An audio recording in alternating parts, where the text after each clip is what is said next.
Assalamualaikum everyone, this is Aisha Mohammed. Hope you all are very good, alhamdulillah. और आप सबके लिए बहुत बहुत विशेष may Allah Pak succeed you in every field of your life. Today's topic is relationships and responsibility.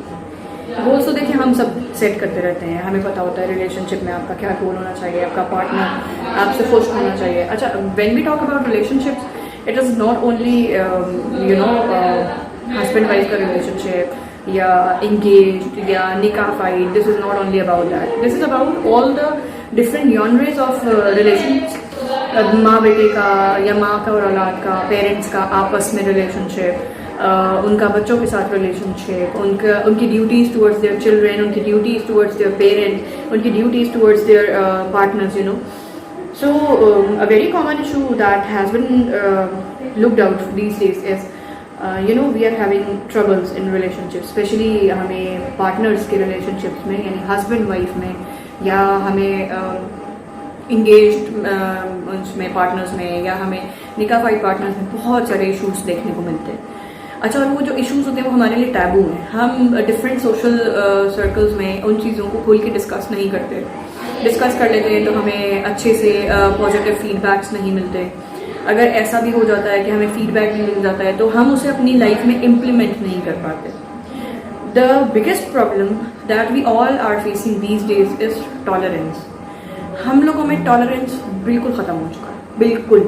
मतलब I am not talking particularly about somebody, but I am talking about the majority. देखिए, हम जब किसी भी चीज़ पे analysis करते हैं ना, तो हम एनालिसिस कभी भी किसी एक बंदे की सिचुएशन को देख के नहीं करते. हमारा एनालिसिस हमेशा जनरल होता है और मेजॉरिटी पे बेस करा होता है. तो what has been found out in the majority is we are out of tolerance. हम टॉलरेट करने के लिए तैयार नहीं है, लेकिन हम ये एक्सपेक्ट ज़रूर करते हैं कि हमने अगर कोई मेजर मिस्टेक भी कर दी है तो उसको टॉलरेट किया जाएगा, जबकि हम वो नहीं कर रहे होते. We are out of patience. हमें सब्र नहीं है, हमें बर्दाश्त नहीं है. लेकिन हम जब एक्सपेक्ट कर रहे होते हैं अपने पार्टनर से, तो हम ये उम्मीद रखते हैं कि वो ज़रूर इस चीज़ को इग्नोर करेगा, वो ज़रूर हमारे जो इश्यूज़ हैं उनको पेशेंस के साथ डील करेगा. When we are into a relationship, हमें दोनों साइडों पे सेम चीज़ देनी होती है. यानी जो मैं दूंगी ऑफ कोर्स मैं वो ही पाऊंगी, और अगर मैं कुछ पॉजिटिवली पा रही हूँ तो मेरी जिम्मेदारी है, मेरा फर्ज है कि मैं दूँ भी वैसे ही. ऐसा नहीं हो सकता कि मैं खुद तो गुस्सा करूँ लेकिन मैं ये एक्सपेक्ट करूँ कि सामने वाला मुझसे मोहब्बत से बर्दाश्त से पेश आएगा. और ऐसा नहीं हो सकता कि अगर सामने वाला मुझसे मोहब्बत से बर्दाश्त से पेश आ रहा है तो मैं उसको रिस्पॉन्स में सिर्फ और सिर्फ गुस्सा दूँ. तो these two are absolutely very different thing. Relationship में आप you have to invest first, right? जैसे अल्हम्दुलिल्लाह कुरान शरीफ में माँ के प्यार को बार बार आपको एक्सप्लेन किया गया है, उसकी मिसाल दी गई है. आपको बताया गया है कि अल्लाह ताला भी माँ से 70 गुना ज़्यादा मोहब्बत करता है, यानी कंपैरिजन भी माँ की मोहब्बत से आई. उसका रीज़न क्या है? उसका रीज़न है the 9 months in which the mother is having the baby in the womb. क्योंकि वो 9 months वो इमोशनल इन्वेस्टमेंट कर रही होती है उस बच्चे पे, उसकी ग्रोथ पे, उसकी उसकी पूरी की पूरी लाइफ जो है ना वो उस बेबी के इर्द गिर्द घूम रही होती है. उसका खाना पीना उस बच्चे की ग्रोथ के लिए होता है, उसका उठना बैठना, उसका पूरा लाइफ स्टाइल चेंज हो जाता है. तो ममासलत जो है वो उससे की जाती है. फादर के प्यार से आप देखिए कि ममासलत नहीं दी जा रही. हाँ, लेकिन बाप की शफकत का कोई मोल नहीं होता ना. कहते हैं कि पहली बेटियां जो होती हैं बाप उनसे बेइंतहा मोहब्बत करते हैं, वो बापों की शहजादियाँ होती हैं और वो बापों की बेस्ट फ्रेंड्स होती हैं. उसका रीज़न ये है कि बाप की जो शफकत होती है, बाप की शफकत का कोई मोल नहीं होता. ठीक है, मतलब मैं यहाँ पे दोनों में से किसी की भी मोहब्बत को डिनाई नहीं कर रही, दोनों के रोल को डिनाई नहीं कर रही. अगर औरत घर में इतनी मेहनत कर रही होती है तो बाप बाहर जाके कर रहा होता है. बहुत सारी औरतें भी बाहर जाके कर रही होती हैं, लेकिन वो मेहनत या वो एक्सपेक्टेशन जो आपकी एक मेल फिगर से होती है वो आपकी उस फीमेल फिगर से नहीं होती. उसका रीज़न है the role, the gender role ना, जो हमारी सोसाइटी हमें दे रही होती है कि bread winning is actually the duty of man. अगर वो वहाँ पे लैक कर रहेगा तो ऑफ कोर्स हमारी सोसाइटी उसे जज करेगी. ये अंडरस्टैंडेबल सी बात है. आप अपने रोल्स में अगर कहीं मिसलीड कर जाते हैं, थोड़े से डेफिशिएंसी में आ जाते हैं, आप नहीं कर पा रहे होते अपने काम को सही से, तो सोसाइटी आपको जज करती है. और वो जो जजमेंट होती है, of course that is negative, that is not in a good form. But जब हम बात करते हैं डिफरेंट रोल्स की और डिफरेंट रिलेशंस की, तो हम भी एक्सपेक्ट कर रहे होते हैं, हम भी जज कर रहे होते हैं बहुत सारी जगहों पे, ठीक है। For suppose a few days back lady came to me and she said कि मेरे हस्बैंड जो है वो ही इज़ वेरी अग्रेसिव, और वो मेरे किसी भी काम में कोई गलती वगैरह हो जाए तो वो ही वोंट टॉलरेट इट। तो मैंने उनसे बोला, मैंने कहा अच्छा मिसाल के तौर पे, तो उन्होंने कहा जैसे कि मैं अगर कभी घर होती हूँ और मैं भी वर्किंग वूमेन हूँ, मैं भी थक के आती हूँ, मगर वो ना मेरे वर्क करने को उसको बिल्कुल भी कंसिडर नहीं करते, मेरी रूटीन लाइफ से उनको बिल्कुल कोई फ़र्क नहीं पड़ता। लेकिन उनको इस बात से बहुत फ़र्क पड़ता है कि घर का जो माहौल है वो सेट होना चाहिए, और उन वो कभी कभी ना इस बात को जो है ओवरलुक कर जाते हैं कि मैं भी थकती हूँ, मेरा भी रूटीन है, मुझे भी परेशानी होती है, और मेरी भी जॉब में कुछ स्टैंडर्ड्स हैं जो मुझे मीट करने होते हैं। तो मैंने कहा किस किस्म की परेशानी आपको, मतलब आपको किस किस्म की परेशानी देते हैं या क्या मसला होता है। तो उन्होंने मुझे बताया कि वो आते हैं तो वो नेगेटिव कमेंट्स करने लग जाते हैं, वो सार्कास्टिक हो जाते हैं, और वो मुझे ताने देते हैं, वो अगर कोई चीज़ उठा के रखते हैं तो मुझे 10 बार एक चीज़ बताते हैं।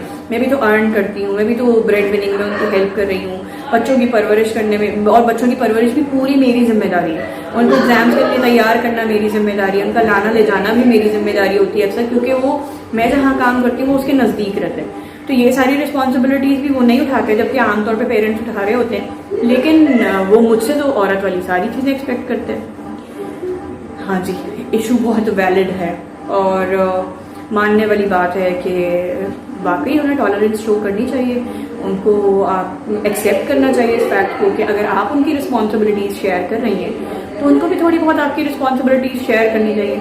और इन केस वो शेयर नहीं कर पा रहे तो कोई बात नहीं, अगर वो शेयर नहीं कर पा रहे एटलीस्ट एप्रिसिएशन। देखिए, मैं जितनी भी बार बात करती हूँ I always talk about positive gestures. Positively आप अपने बच्चे से कैसे किसी भी रिजल्ट को जो है वो अटेन कर सकते हैं, पॉजिटिवली आप अपने रिलेशनशिप्स में किस तरीके से अपने गोल्स को अचीव कर सकते हैं, पॉजिटिवली आप अपनी वर्क प्लेस पे कैसे काम कर सकते हैं। तो husband and wife they are two wheels of one cart, आपको एक साथ ही चलना होता है। नेगेटिव कमेंट्स, सार्कासिज्म, तानेबाजी ये आपके बच्चों पे भी एक पॉजिटिव इम्पैक्ट कभी भी ले नहीं करेंगे, कभी भी आपको एक अच्छा रिजल्ट नहीं देंगे। उसका रीज़न ये होगा कि आपका बच्चा, देखें, बच्चा वो नहीं करता जो आप उसे बताते हैं, बच्चा वो करता है जो आप उसे दिखाते हैं। जब आप उसे पॉजिटिव दिखाएंगे ही नहीं तो बच्चा पॉजिटिव करेगा कैसे। एक्सपेक्ट मत करें कि आपका बच्चा अपनी प्रैक्टिकल लाइफ में पॉजिटिव करेगा, क्योंकि आपने उसे समझाया था, आपने उसे दिखाया नहीं था। जब आपने उसे दिखाया नहीं था तो कभी ना कभी वो आपकी टीचिंग्स भूल जाएगा, क्योंकि याद रहने वाला क्या है, याद रहने वाला ये है कि उसने देखा क्या है। अब एक पिक्चर देखते हैं ना आप, वो पिक्चर आपके जहन में नक्श हो जाती है। क्यों नक्श होती है वो? क्योंकि वो आपने देखी होती है। उसको भूलने में, आपने हॉन्टेड मूवीज आप देखते होंगे, हॉरर मूवीज, वो आपको डराती हैं। रात को कभी अचानक में आपके जहन में वो सीन घूमने लगता है, बच्चे डरते हैं वॉशरूम जाने में या वैसे आमतौर से घूमने फिरने में पेरेंट्स के साथ। क्यों होता है ऐसा? क्योंकि जो देखा होता है ना वो दिमाग में रह जाता है। तो प्लीज़ पॉजिटिव दिखाएं। अगर सब मियाँ बीवी में प्रॉब्लम्स होती हैं, मेरी भी मेरे हस्बैंड के साथ प्रॉब्लम्स होती हैं, ऐसी ही होती हैं। कभी मैं कुछ भूल जाती हूँ तो वो मुझे कहते हैं कि तुम ये भूल गई, तो कभी ऐसा होता है वो कुछ भूल जाते हैं, मैं उन्हें एहसास दिलाती हूँ कि आप भूल गए थे, जबकि आपको कर लेना चाहिए था, मैं बहुत दिनों से वेट कर रही हूँ। फॉर सपोज मैं अपने हस्बैंड को कल मैंने बोला कि मैं आपको रोज़ बोलती हूँ आप चेरी का डब्बा नहीं लेके आते, काइंडली आप कल लेके आइएगा, और मुझे ये मत बोलिएगा भूलने पे कि आप भूल गए या ख़त्म हो गई, आपने लेके आनी। तो मेरी बेटी ने मुझे बोला कि मम्मा फ़ोन करके बता दीजिएगा। अच्छा, that was of course very common thing कि मैं अपने हस्बैंड को ऑफ टाइम से पहले रिमाइंडर भी दे सकती हूँ, मगर मैंने क्यों बोला? मैंने इसलिए बोला क्योंकि आजकल वो अपने ऑफ टाइम से ज़रा पहले आने लग गए। तो जब तक मैं उनको कॉल करती हूँ मुझे कहते हैं मैं तो गेट पे खड़ा हूँ, तो मैंने ऐसे बोल दिया। मगर उस वक्त मैं ये भूल गई कि मेरी बेटी मुझे देख रही है, हालांकि मुझे उस वक्त उसके सामने ये बात ऐसे नहीं करनी चाहिए थी। There should have been a better way. तो देखिए, प्रॉब्लम्स हर एक के साथ होती हैं, हर कोई कर जाता है issues, and this is just so normal. But please decide कि आज तक जितना नेगेटिव कर लिया, कल से उसको इम्प्रूव करने की कोशिश करें। The both ways. अगर मर्द अपनी बीवी के लिए कुछ कर रहा है तो ये उसकी जिम्मेदारियों में से, उसके फराइज में से, तो उसको जताने की बिल्कुल कोई ज़रूरत नहीं। अगर औरत अपने हस्बैंड के लिए कुछ कर रही है तो ये उसके फराइज में है, उसकी जिम्मेदारियों में है, उससे जताने की जरूरत नहीं। हम अपने बच्चे को कहते हैं हमने तुम्हारे लिए इतनी मेहनत की, आपकी औलाद है इसलिए आपने मेहनत की। अगर आज आप अपने बच्चे को बीइंग अ पेरेंट ये एहसास दिलाएंगे कि मैंने तुम्हारे लिए बहुत कॉन्ट्रीब्यूशंस किए हैं, तो ट्रस्ट मी वो बच्चा जब 30 साल की उम्र में अपने 60 साल के पेरेंट्स का बोझ उठाएगा, उनकी खिदमत करेगा, तो वो आपको बार बार इस बात का एहसास दिलाएगा कि मैंने आपके लिए बहुत किया, क्योंकि आपने भी उसके वक्त में उसके साथ यही किया है। थोड़ा सा पेशेंस, थोड़ी सी टॉलरेंस, थोड़ी सी इग्नोरेंस बंदे की तरफ नहीं, उसकी मिस्टेक्स की तरफ, टॉलरेंस उसकी गलतियों के लिए। प्रॉब्लम हर जगह होती है, लेकिन प्रॉब्लम को डील करने के लिए हमें पॉजिटिव वेज चाहिए होते हैं। ट्रस्ट मी, आप पॉजिटिव करें सोसाइटी में और आप देखें कि the positive will come back to you. आप नेगेटिव ही देते जाएंगे तो one day there will be a negative, और अगर नहीं भी आएगा तो किसी और की जिंदगी में तो जा रहा है, आप किसी और की लाइफ को एक नेगेटिव चेंज दे रहे हैं। बराए मेहरबानी पॉजिटिव चेंजेस दें। अगर आप चाहते हैं कि आपकी कोई क्यूरीज है और उनको रिस्पॉन्ड कर दिया जाए, तो आप मुझसे इस वीडियो पे कमेंट कर सकते हैं, मैं आपको उसका रिस्पॉन्स दे दूंगी। मेरा अपना फेसबुक पेज है, दैट इज़ मेरी अपनी आईडी है personal, that is also with Ayesha Nazish follows. You can comment there, I can be of any use, I will be really very happy. आप मुझे इनबॉक्स कर सकते हैं, आप मुझे इंस्टाग्राम कर सकते हैं।